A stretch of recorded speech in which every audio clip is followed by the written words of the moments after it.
Everyone, आज हम biological revision series का chapter number 13 plant growth and development को कवर करेंगे। पार्ट 1 है। तो हम देखते हैं प्लांट ग्रोथ के क्या होता क्या है। प्लांट ग्रोथ हम डिफरेंट मेजर्स कर सकते हैं, डिफरेंट मेजरमेंट में कर सकते हैं, जैसे कि इंक्रीज इन मास या फिर इंक्रीज इन प्रोटोप्लाज्म या प्लांट के ऑर्गन को बढ़ जाना या प्लांट के किसी इंडिविजुअल सेल का बढ़ जाना, इन सबको हम प्लांट ग्रोथ कहते हैं। तो जो हमारा डेवलपमेंट प्रोसेस होता है, ये दो डिफरेंट प्रोसेसेस का सम होता है, that is growth plus differentiation.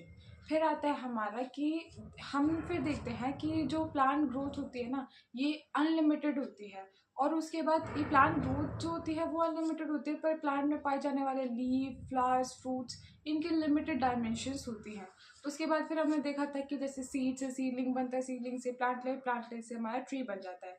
उसके बाद हम देखते हैं कि जैसे इनमें ना प्लांट की ग्रोथ के लिए फेवरेबल कंडीशंस होना बहुत इंपॉर्टेंट होता है। अनफेवरेबल कंडीशंस में इनकी प्लांट ग्रोथ रुक जाती है और उसके बाद ये वापस से ग्रो करना शुरू कर देते हैं। उसके बाद फिर हमने देखा था कि हमारा जो होता है, फिर हमने देखा था कि ग्रोथ क्या होता है। अब ग्रोथ जो होता है वो हमारा इनकॉन्स्पिक्यूअस होता है, यानी हम नेकेड आई से देख सकते हैं। ये फंडामेंटल कैरेक्टरिस्टिक्स होती है हर लिविंग ऑर्गेनिजम्स की, और ये हमारा मेटाबॉलिज्म्स की वजह से भी हो सकता है, लाइक मेटाबॉलिक एक्टिविटीज़ की वजह से भी ग्रोथ होती है। और ये हमारा जो होता है वो हमारा permanent irreversible increase in size होता है। उसके बाद फिर हमने देखा था कि फिर हमने एक डायग्राम भी देखा था जो कि हमारे जर्मिनेशन ऑफ बीन्स के बारे में बता रखा है कि कैसे कॉटिलिडन्स है, उसमें एपिकॉटिल है, हाइपोकॉटिल है और कॉटिल का हुक है, वो सब के बारे में देखा हुआ डायग्राम में। उसके बाद फिर हमने देखा था कि plant growth is generally indeterminate, PYQ भी होता है। अब इसमें क्या होता है कि इसमें ये बता रखा है कि प्लांट ग्रोथ की एक स्पेशल एबिलिटी होती है कि वो अनलिमिटेड ग्रोथ करता है। ये इस वजह से होता है क्योंकि प्लांट्स में ना डिफरेंट साइड्स में डिफरेंट रीजन्स में मेरिस्टेमेटिक सेल्स पाए जाते हैं।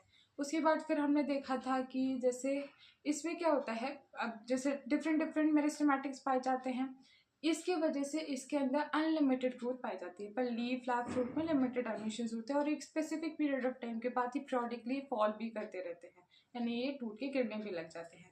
उसके बाद हमने देखा था कि इसमें प्राइमरी ग्रोथ भी होती है, सेकेंडरी ग्रोथ भी होती है। प्राइमरी ग्रोथ का मतलब होता है कि जैसे कि प्राइमरी ग्रोथ किसी वजह से होती है, जो मेरिस्टेमेटिक्स जो हमारे रूट के एपिक्स में और शूट के एपिक्स में पाए जाते हैं, उनकी वजह से इंक्रीजिंग लेंथ होती है, इसको हम प्राइमरी ग्रोथ कहते हैं। सेकेंडरी ग्रोथ का मतलब होता है कि जब हमारी जो प्लांट की लाइफ होती है उसके लेटर स्टेज में हमारे इंटरफैस्कुलर कैम्बियम या फिर कोर कैम्बियम, वास्कुलर कैम्बियम पाए जाते हैं, जिसके वजह से सेकेंडरी ग्रोथ होती है, इसमें प्लांट की ग्रोथ बढ़ती है। उसके बाद हमने देखा था कि प्लांट ग्रोथ इज मेजरेबल। अब हम वैसे तो इसे मेजर नहीं कर सकते, बट बहुत सारे पैरामीटर्स की वजह से हम इन्हें मेजर कर सकते हैं ग्रोथ को, जैसे कि फ्रेश रेट से या ड्राई वेट से या लेंथ से, एरिया से, वॉल्यूम से, इन सब से हम इन्हें मेजर कर सकते हैं। इसके एग्जाम्पल दिए थे, जैसे एक सिंगल जो मेज होता है उसमें पर आवर 17,500 नए सेल्स का फॉर्मेशन होता है।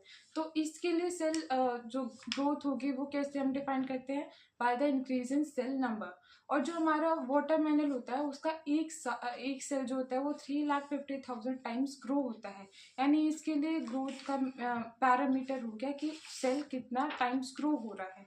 ऐसे पॉलन ग्रेन्स को भी ऐसे ही मेजर करते हैं, उसमें पॉलन ग्रेन्स में हम एक मार्क्स लगाते हैं, जैसे ABCD पॉइंट मार्क करते थे। उसके बाद जब बड़ा हो जाता है पॉलन ग्रेन, उसमें भी ABCD जो होता है पॉइंट्स को फिर मिलाया जाता है, और जो पॉइंट्स की जो लाइन होती है वो टेढ़ी मेढ़ी होती है ना, जिसकी वजह से ये समझ आता है कि हमारी जो पॉलन ग्रेन है वो ग्रो हो गई है। उसके बाद फिर हम देखते हैं रीजन्स ऑफ रूट्स के बारे में, जैसे जो सबसे रूट की एपिक्स पार्ट होते हैं उसमें रूट कैप पाया जाता है। रूट हमारी जो होती है वो सॉफ्ट और डेलिकेट होती है, अब इसे सॉइल में ग्रो करना होता है तो फिर ये क्या करेगी, टूट भी सकती है, हार्म हो सकता है इसे, तो रूट कैप इसे प्रोटेक्ट करता है। उसके प्रॉक्सिमल पार्ट में आता है हमारा रीजन ऑफ मैच्योरेशन।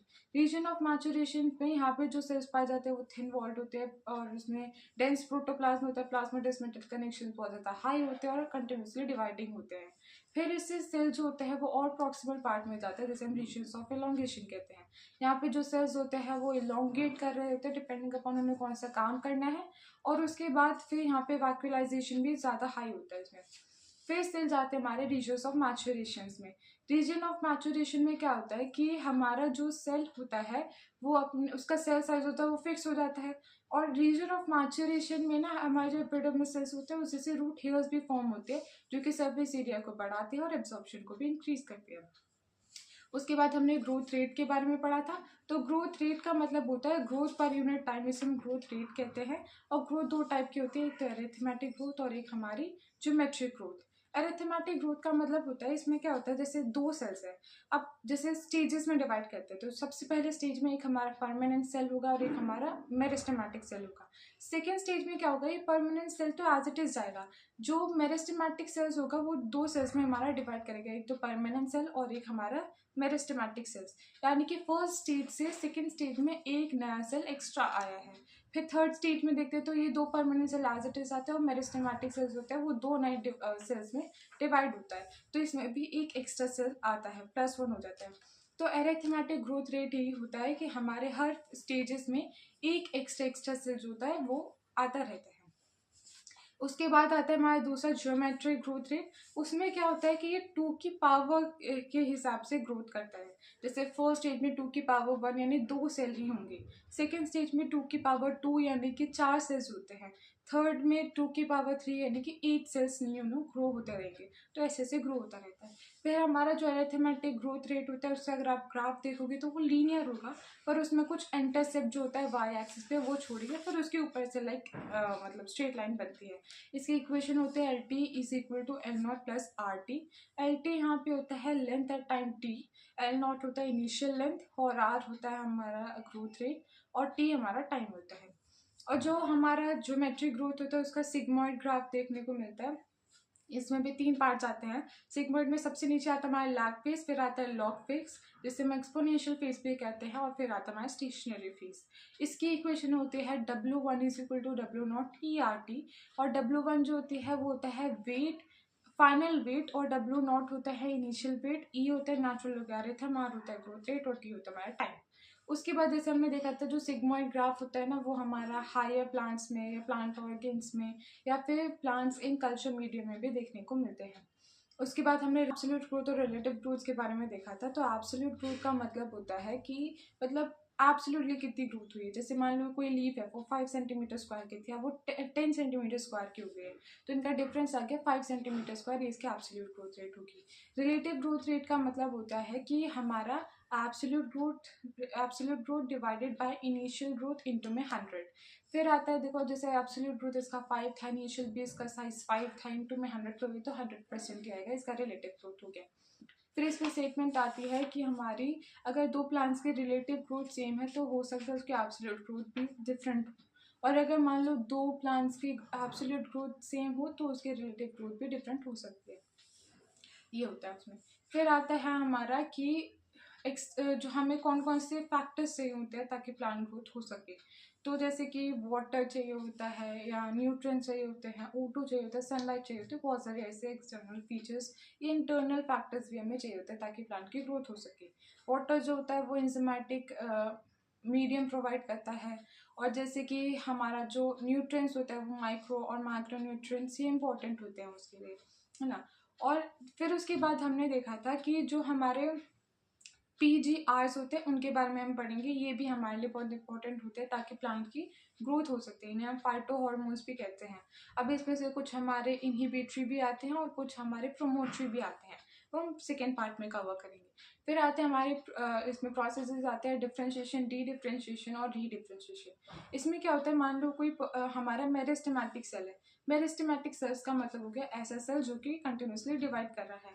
अब ये डिवाइड करके दो नए सेल्स बनाएंगे, ये दोनों ही सेल्स हमारे परमानेंट सेल्स बनते हैं। इस प्रोसेस को हम कहते हैं डिफरेंशिएशन। ये दोनों ही परमानेंट सेल्स होते हैं, इनकी कैपेसिटी डिवाइड करने की खत्म हो जाती है। फिर उसके बाद जो इनमें से एक सेल होता है वो सेल परपेचुएट होकर वापस से हमारा मेरिस्टेमेटिक सेल्स होता है वो बना देता है। फिर क्या होता है कि जो परमानेंट सेल है ये आगे जाता है, डी डिफ्रेंशिएशन करता है और ये वापस से मेरिस्टेमेटिक सेल्स बन जाता है, यानी कि इसके पास वापस से कैपेसिटी टू डिवाइड आ जाती है। उसके बाद इसमें रीडिफ्रेंशिएशन होता है, यानी कि वापस से हमारा ये डिवाइडिंग कैपेसिटी को लॉस कर देता है। उसके बाद हमने देखा था जैसे डिफ्रेंशिएशन में क्या होता है कि जब भी सेल डिफ्रेंशिएशन कर रहा होता है तो उसे बहुत सारे चेंजेस करने पड़ते हैं, जैसे सेल वॉल का चेंज कर देना, जैसे प्रोटोप्लास्ट का चेंज करना, वो सब आता है। जैसे इसमें एग्जाम्पल हमारे ट्रैकरी एलिमेंट्स, जिसे हमारा प्रोटोप्लास्ट को लैक करना पड़ता है अगर उसे ट्रैकरी एलिमेंट बनना है तो, है ना। और जैसे कि रीडिफ्रेंशिएशन कहा जाता है जाइलम या secondary xylem, secondary phloem, cork या फेलोड्रम, ये सारे आ जाते हैं। और जो हमारा होता है डी डिफ्रेंशिएशन होता है उसका इंटरफेस्कुलर कैम्बियम, कॉर्क कैम्बियम, ये सब आ जाते हैं इसके एग्जाम्पल्स। उसके बाद फिर हमने देखा था प्लास्टिसिटी के बारे में। प्लास्टिसिटी क्या होता है कि ये एक फिनोमेना होता है। अब इसमें क्या होता है, जैसे इसमें हेट्रोफिल भी आता है और प्लास्टिसिटी में हेट्रोफिल आता है। जैसे हमारा कॉटन, कोरिएंडर और लार्कस्पर्ग, ये जो 3 प्लांट्स होते हैं ना, जुवेनाइल में जब होते हैं तो अलग तरीके के इनका साइज और शेप अलग होता है, और जब ये मेच्योर हो जाते हैं तब इनका शेप और साइज अलग हो जाता है। और जैसे कि हमारा बटर कप हो गया, बटर कप जो होता है वो प्लांट में अलग होता है, मतलब सॉरी पानी में जब होता है तब उसकी शेप और साइज अलग होता है, और जब वो लैंड पे होता है तो उसका शेप और साइज अलग होता है। ये है पार्ट 1। पार्ट 2 हम आपको दूसरी वीडियो में कवर करेंगे। Thank you.